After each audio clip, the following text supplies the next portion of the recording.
Mr. Chair, thank you, panel. Donc, nous allons commencer avec ce qu'ils veulent.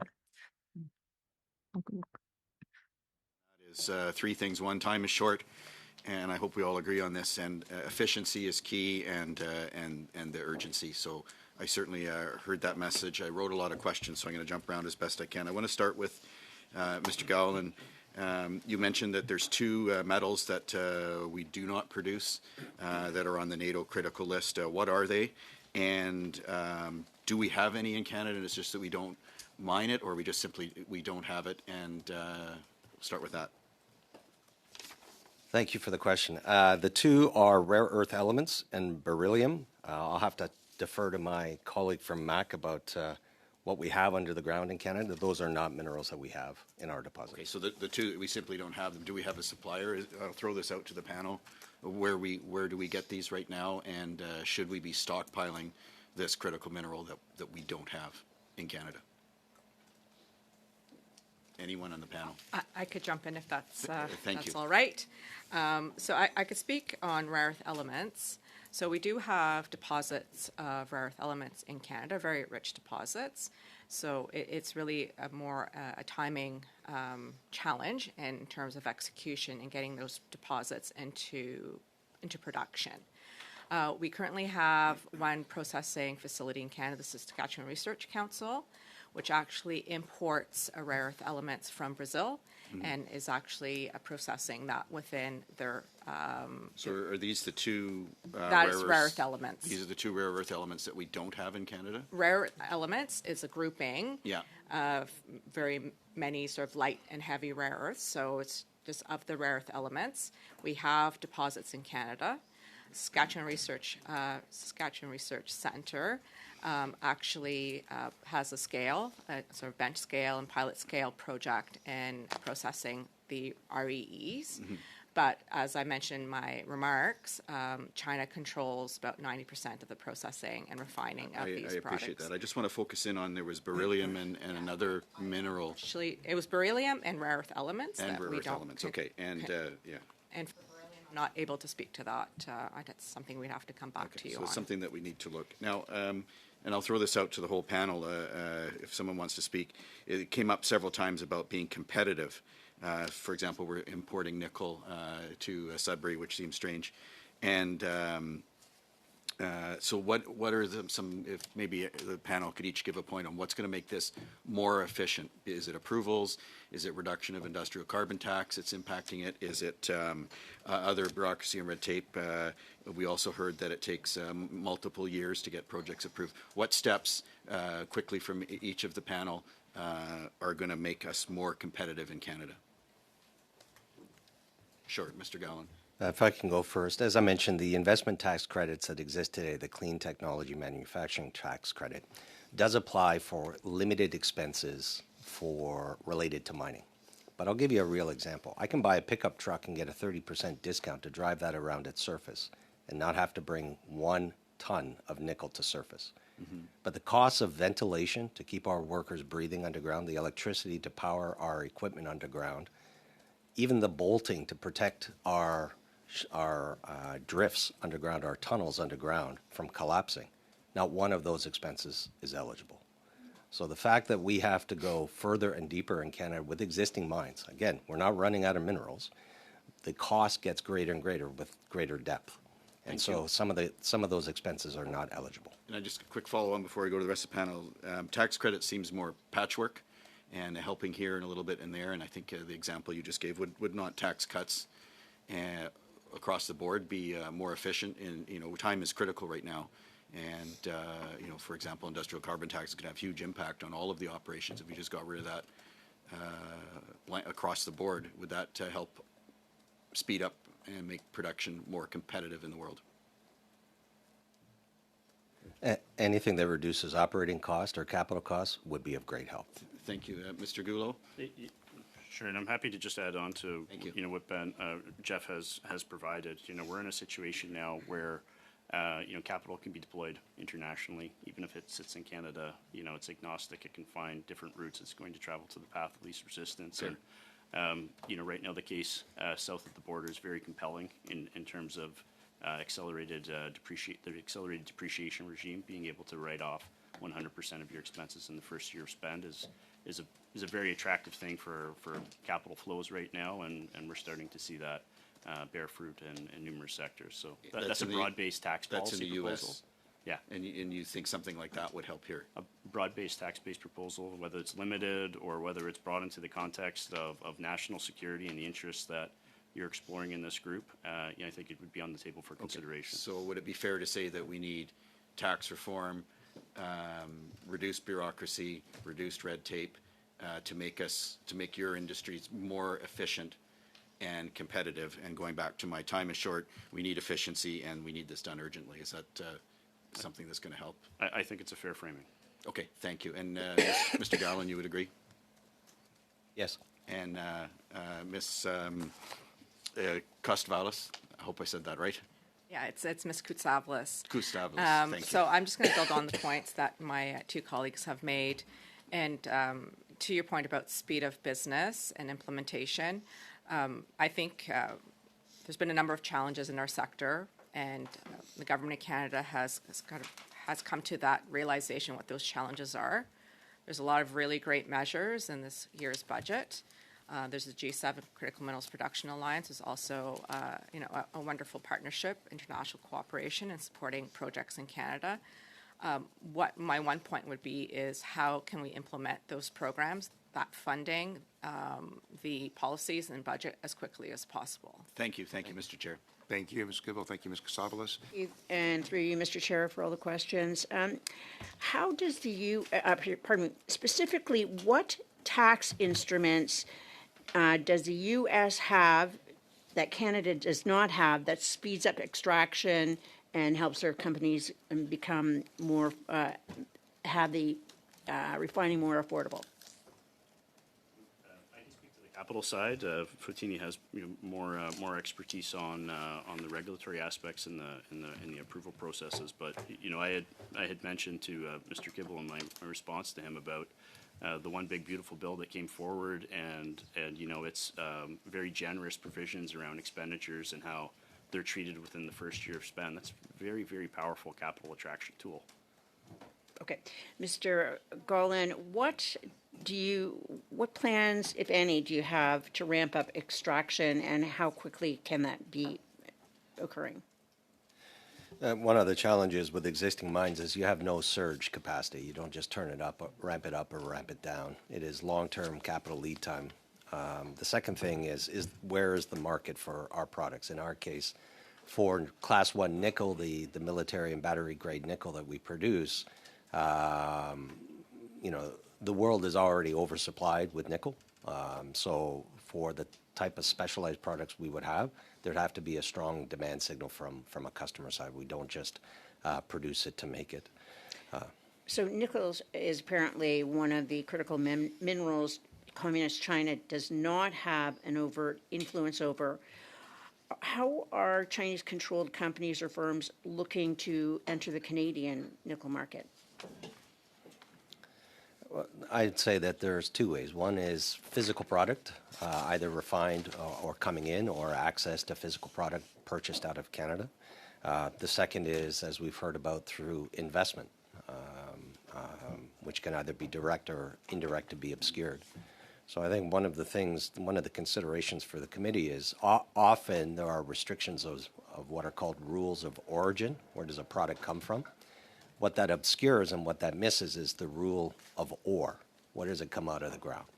So, for example, Russia is one of the leading producers of competitive nickel to Canada, competitive nickel to Sudbury in the world. It processes and refines that in Finland, and it is now deemed to be Finnish nickel. That's why 99% of the German defense sector gets Finnish nickel, which comes out of Russia.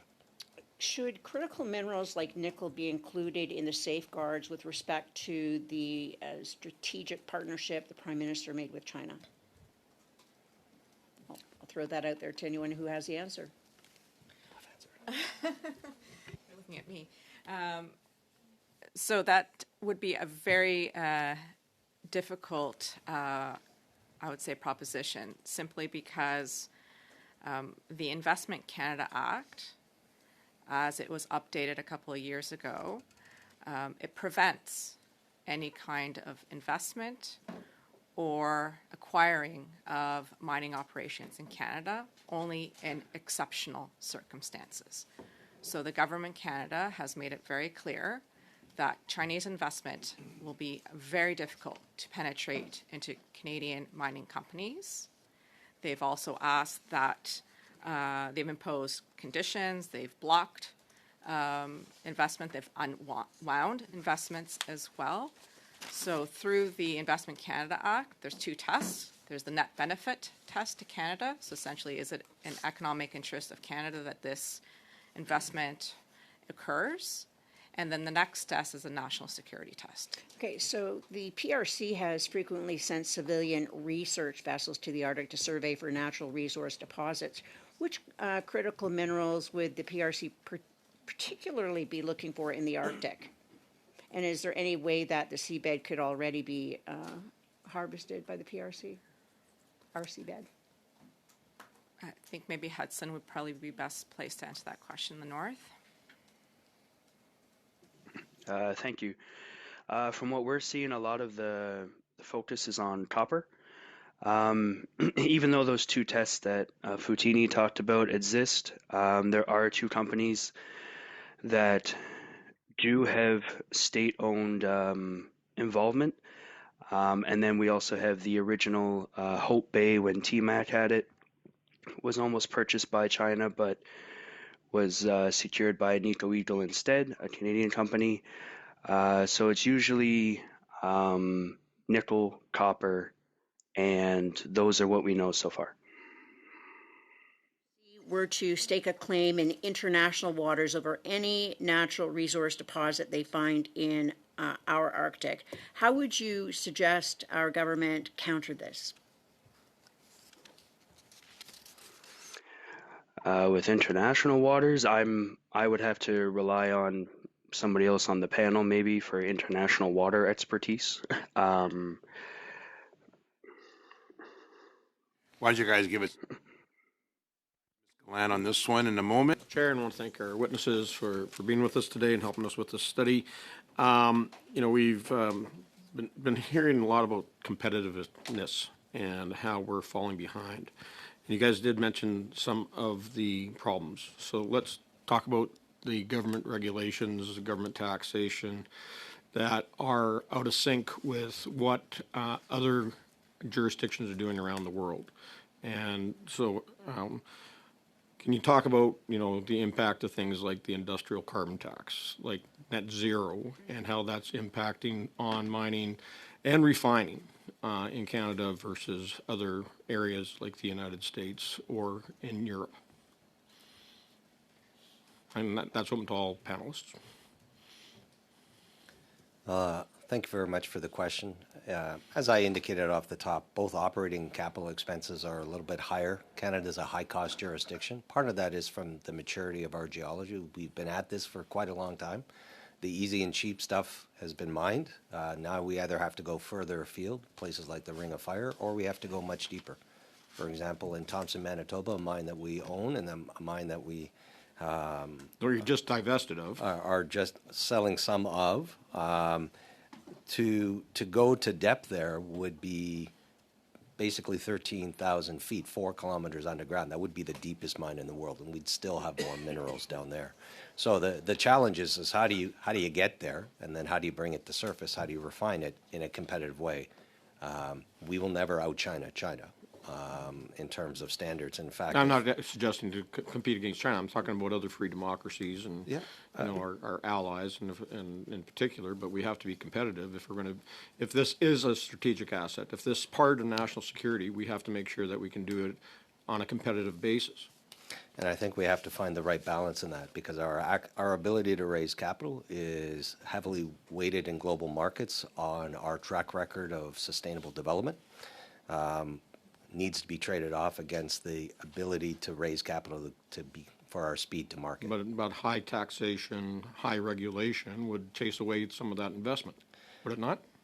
I think if we were to go to our bankers and say, let's cut a whole bunch of regulation and environmental protections, that would be challenging for us to raise capital in global markets.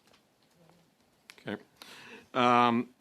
Let's talk also, we heard in our first panel on this, the necessity for stockpiling critical minerals. And so, to the Mining Association and the Business Council, what level of stockpiling do we need? And who pays for it?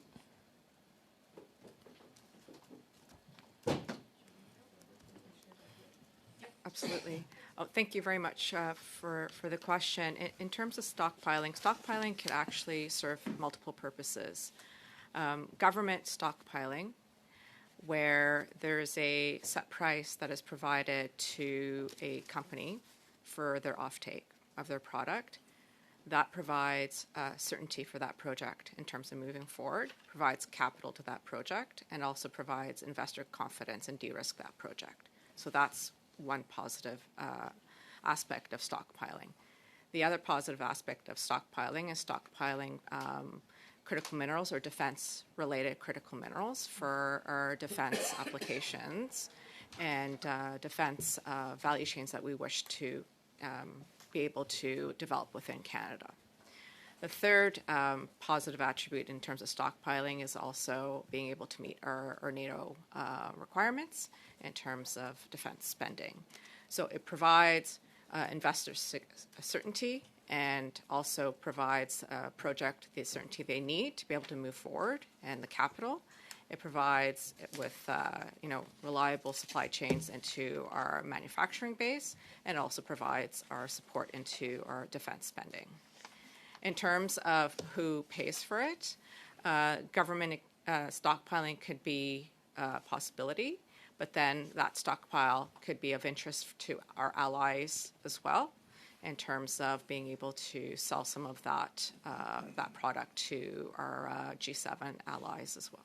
Yeah, there's no question that part of the NATO 1.5% that stockpiles and the infrastructure to support mining critical minerals all come into play in that 1.5%, but it has to be government expenditures. It can't be That's right. corporate purchases.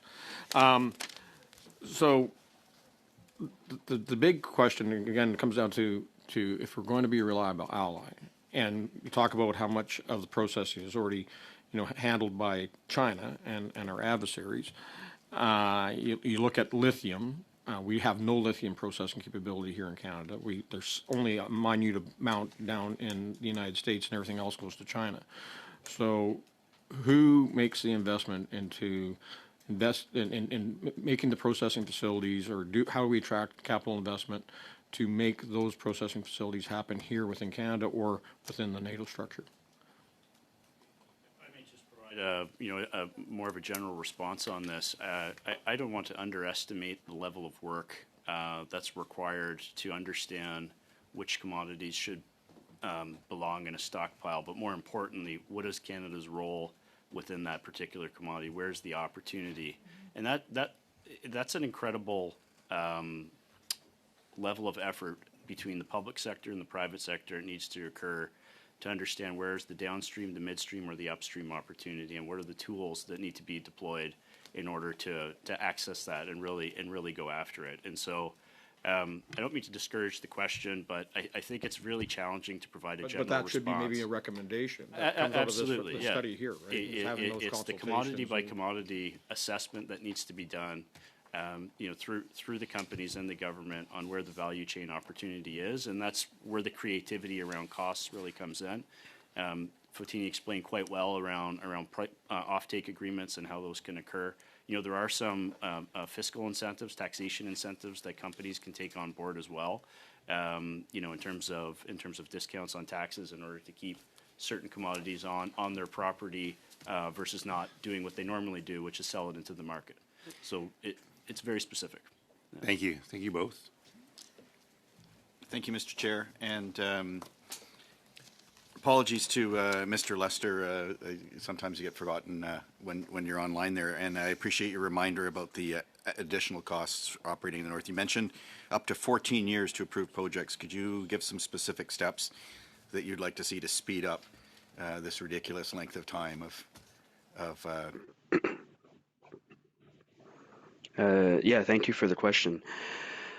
Right now, it would be, because they're co-management regime that we have up here, a lot of it's just a back and forth system. You have to go to the Nunavut Planning Commission to get a project approved and verified.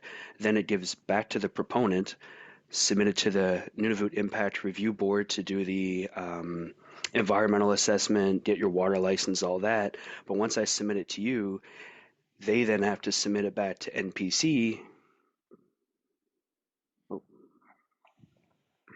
Of confusing to Mr.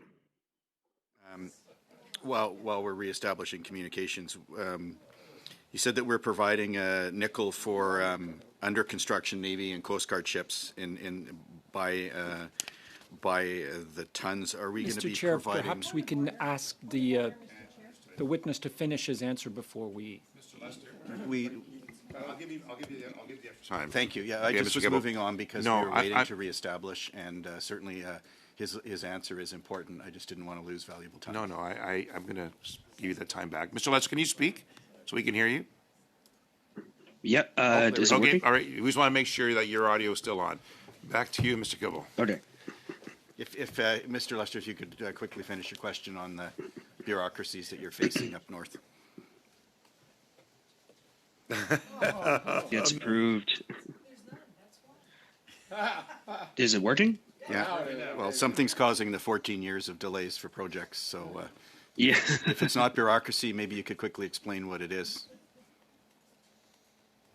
It's mainly the bureaucracy system, approval processing. You have to do a lot of back and forth to the same organizations, making sure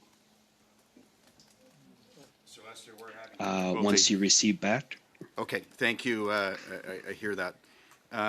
Mr. Gallen, will we be providing nickel for our under construction Navy ships? You mentioned the tons that go into Coast Guard ships and for our future submarines, or will that be coming from other countries? Those nickel super alloys that go into Coast Guard ships is definitely coming from Canada. And for our Navy ships right now that are under construction and potentially for future submarines? In terms of the submarines, I think that's a matter of request from the selected supplier, but certainly that could be something supplied from within Canada. Thank you. As we've identified here today, and I was also at the Munich Security Conference, and our allies certainly identify that this is critical minerals are key for our defense, NATO's defense, global security, and we've identified the need to expedite.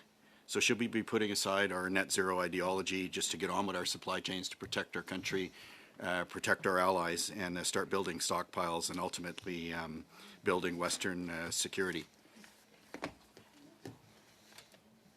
There was a lot in that question. Is there something you'd like me to focus on specific? Should we be look, we've identified that this is critical for national security, for global security. We need to get on with this. We're dealing with 14 years of bureaucracy, taxes that are crippling us versus our competitors. Should we be putting that aside and saying, look, this is a time to get on and start building? And so should we be putting this bureaucracy aside, be it net zero ideology, taxes, et cetera, et cetera? The production and processing of minerals should be job number one for Canada's economy and for its national defense. Okay, thank you. Anyone else want to add for that? Hesitant, okay. Mr. Lester? I'm too scared to give this a try now.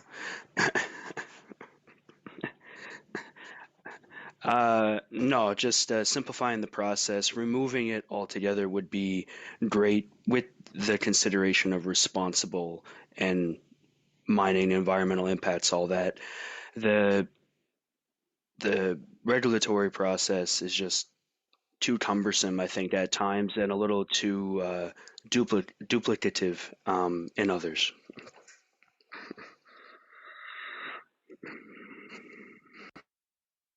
Question. We've heard of predatory pricing from China and predatory pricing from China. Is China an economic or strategic threat to our mining industry? And I'll open it up to the panel. For answer, yes, in terms of predatory pricing, they were able to flood the market with product, decreasing global prices and making our projects uneconomic to move forward. Uneconomic. Thank you. Would you agree, Mr. Gallen? Yes. And Mr. Dulo? And very quickly, so I don't forget, Mr. Lester. Yeah.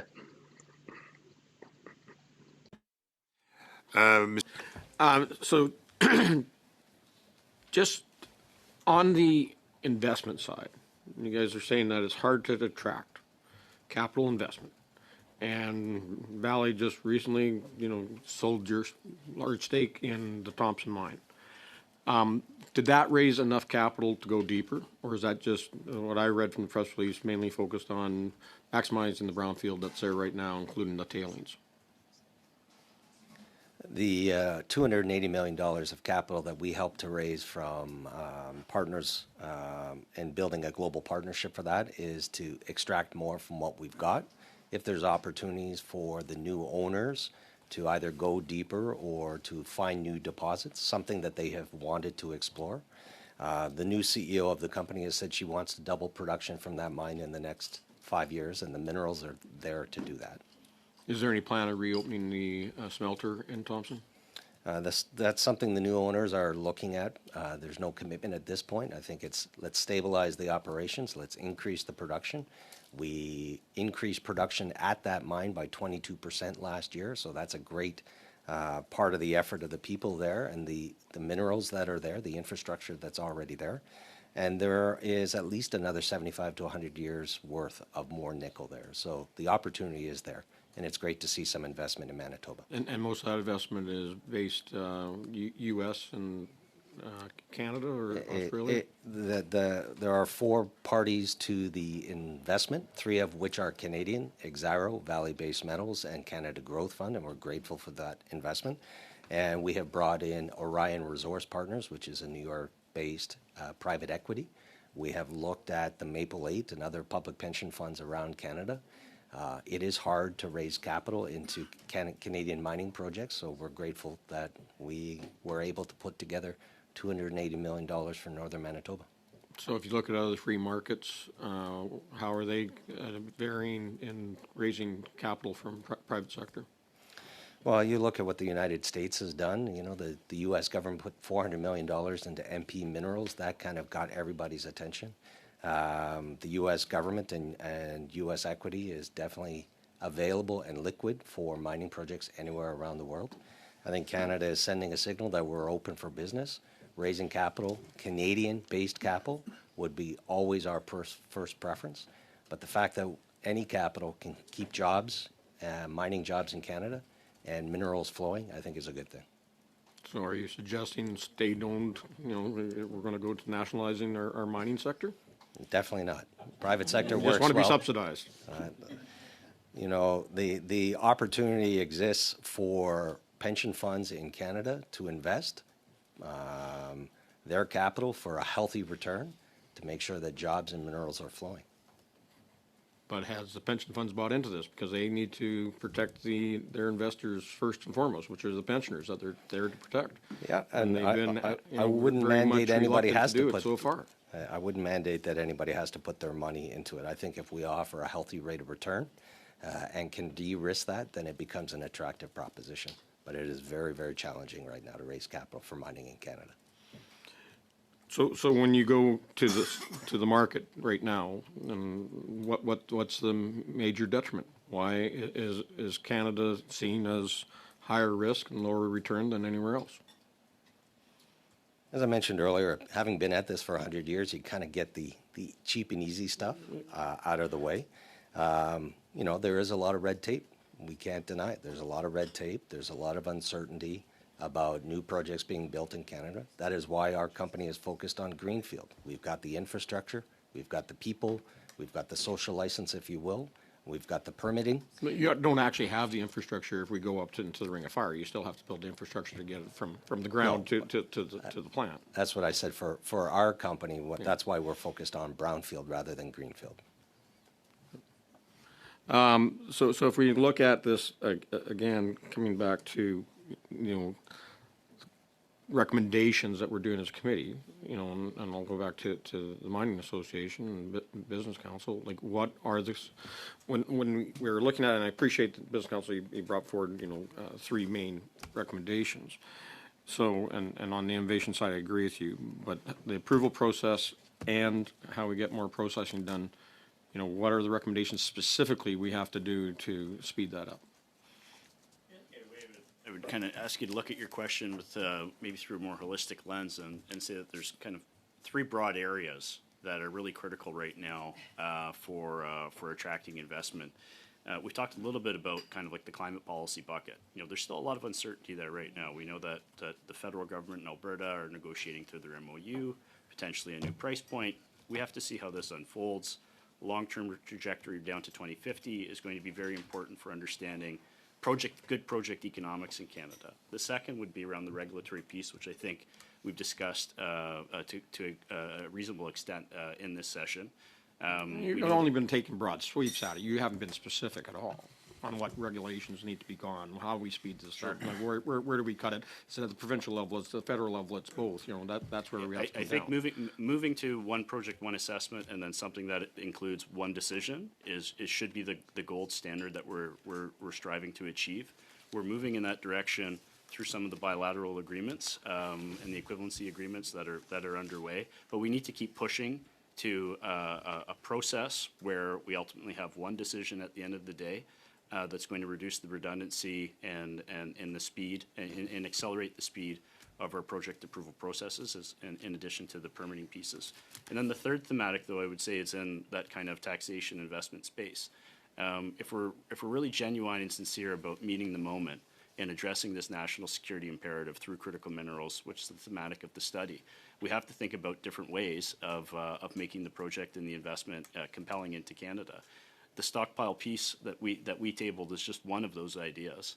Replicating elements of the one big beautiful bill through a broad-based taxation is another very compelling area for consideration. So when I look at your question, I look at those three components. If you really want to take a serious run at unlocking higher pools of investment, it has to be the climate piece, the regulatory piece, and then the tax and the investment package. Thank you.